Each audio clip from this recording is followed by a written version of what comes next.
Kalimatu haqqin itu harus kamu jaga. Caranya jaga ya tadi. Kalau kamu tidak bisa ilmu mantek, misalnya al-alam mutaghayyir wa kullu mutaghayyir hadis la budda min muhdits, itu kenjelimetan. Pakai saja teori umum bahwa gambar apapun jelimetnya itu dimulai dari satu titik. Karena nggak bisa, nggak dimulai dari satu titik, nggak bisa.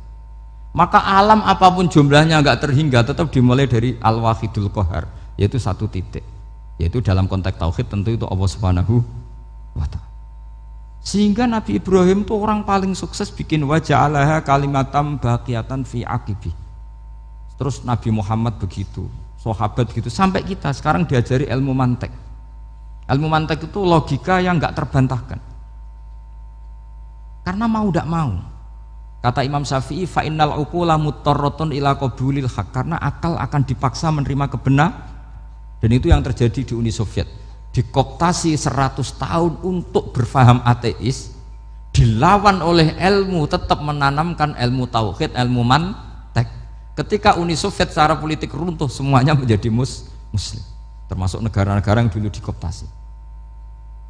Maka kamu tidak usah kecil hati di Indonesia, apapun rusaknya negara ini, asal kita cara bertauhid benar, insya Allah tetap meninggal husnul khotimah. Karena sudah janjinya Allah, yusabbitu walladzina amanu bil qaulits tsabit.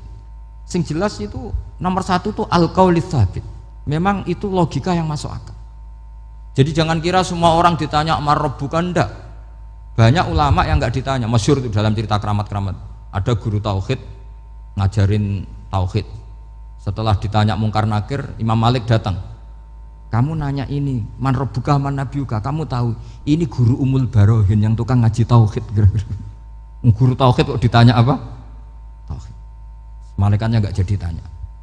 Dan saya percaya cerita-cerita seperti itu karena secara umum itu ala inna auliya Allahi la khaufun alaihim walahum yahzanun lahumul busyra fil hayatid dunya wa fil akhirah. Artinya kalau wali itu kok ditanya mungkar nakir berarti ngalami ketakutan.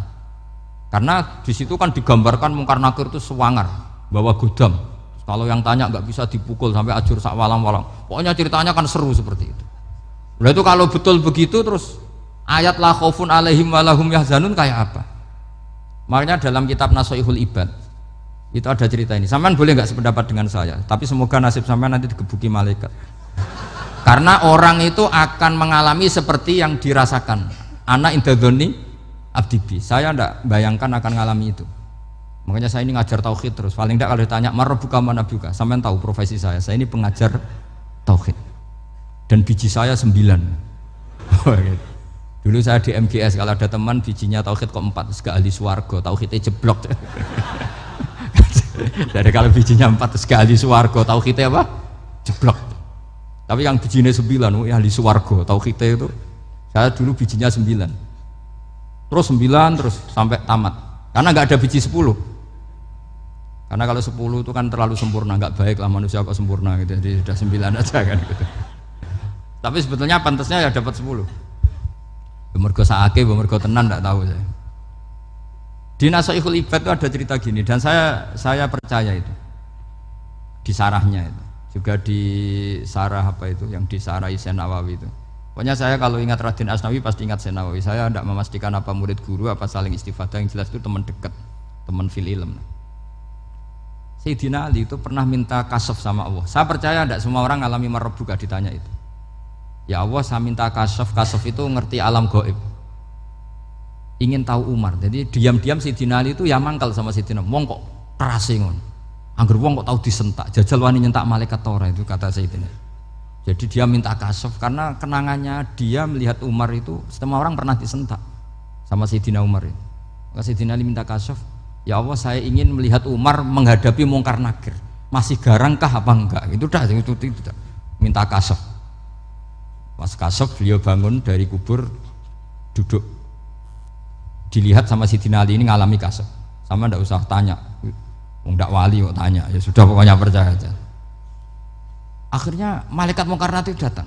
Itu di situ digambarkan matanya itu kalkidril mughalla, kayak apa itu panci yang dibakar. Wah, seru. Sumpah Sayyidina Ali, baru ini kamu akan takut gitu. Tapi ternyata enggak, Umar bangkit disewentak orang tua itu. Kamu tahu menghadapi siapa? Yang sopan. Oh, ada sontak. Aku kaget malaikatnya itu karena nggak pernah ngalami disentak, mungkin itu pertama. Mungkin. Aku kaget. Memangnya kamu siapa? Saya ini teman kekasih Tuhanmu. Saya yang diandalkan temannya sebenarnya bukan dia.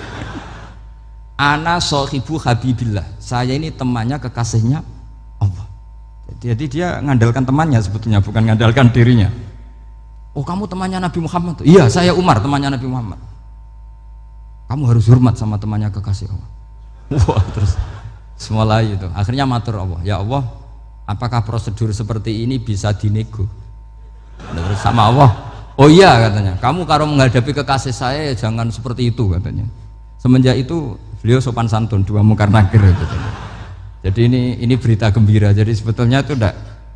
Tapi kita ini kan enggak punya nyali nyentak mungkar nakir.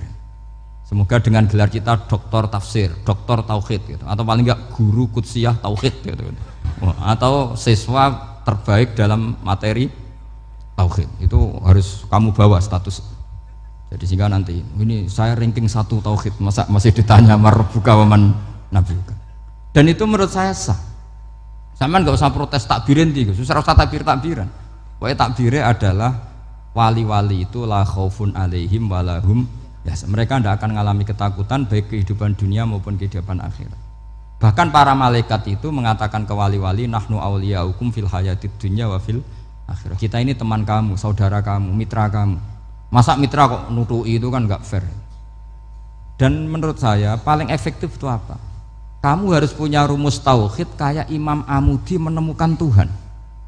Imam Amudi itu menemukan Allah itu lewat ilmu matematika. Dan itu Allah saking senengnya disuruh ngajari para malaikat. Wa ya malaikati isma'u. Kamu harus mendengar, ini orang alim saya yang ahli matematika. Tapi justru itu ngerti bahwa asal usul alam itu minal wahidil qahar. Dari zat yang satu. Akhirnya Imam Amudi mulai ngajar tuh. Nisbatusnaini wassalah sawal arba'ah ila mana nihayatalaha iku kabeh iku far'ul wahid. Akhirnya malaikat mandok-mandok. Nah, iman seperti itu akan setingkat keyakinannya dan keakurasiannya sama dengan imannya para malaikat. Makanya Nabi ngendikan tubaliman amanabi walam yaroni. Sebagian riwayat disebut sab amarot. Nabi ngendikan sampai 7 kali. Benar-benar keren orang yang tidak melihat saya kemudian iman kepada apa yang bisa menemukan itu? Hanya akal. Misalnya contoh paling gampang ya yang dialami para ulama. Ya saya ulang lagi yang dialami para ulama. Ketika menemukan ilmu ya yang menjadikan mereka mahabbah Rasulullah Shallallahu Alaihi Wasallam. Nabi itu paling suka itu sholat. Nabi itu paling senang sama sholat. Wa qurratu aini fi sholat. Terus beliau ngendikan as-sholatu imaduddin. Terus beliau kalau muji sholat itu sundul langit. Sampai beliau kalau banyak masalah itu bilang ke Bilal, arikhna ya Bilal, saya kasih istirahat. Itu maknanya mau sholat. Semuanya sholat. Pertanyaannya adalah, apakah mungkin seorang raja yang ambisi jadi raja, kemudian yang dikampanyakan adalah orang supaya sholat? Tentu kalau Nabi seorang raja, beliau akan kampanye gimana? Narik upeti kayak apa, narik pajak kayak apa, biar Nabi kaya. Enggak. Nabi itu paling tersiksa kalau orang tidak sholat, tersiksa kalau orang tidak sujud.